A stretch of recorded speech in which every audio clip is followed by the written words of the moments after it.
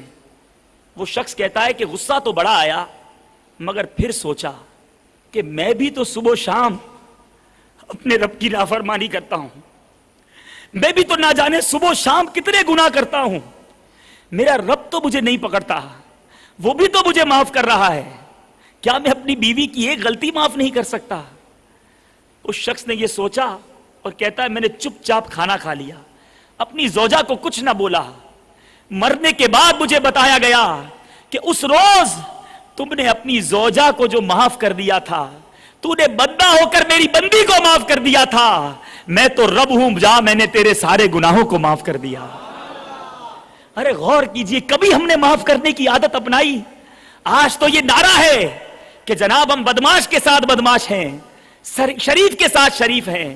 ارے یہ کوئی کارنامہ نہیں ہے کہ آپ نے قدرت رکھتے ہوئے، آپ نے جناب ایک افسر ہوتے ہوئے، ایک باس ہوتے ہوئے اپنے ماتحت کو جھاڑ دیا اور بڑا اپنے اندر ترم خانی محسوس کی کہ میں نے فلاں کو یہ کر دیا، فلاں کو نوکری سے فائر کر دیا.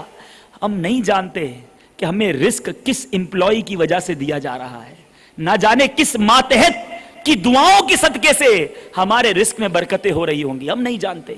نہ جانے ہمارے گھر کے ہمارے کس غریب رشتہ دار کی ہم مدد کرتے ہوں گے، وہ مصلہ بچھا کر ہمارے لیے دعائیں کرتا ہوگا اور ہمارے کاروبار میں برکت ہو رہی ہوگی. ہم نہیں جانتے.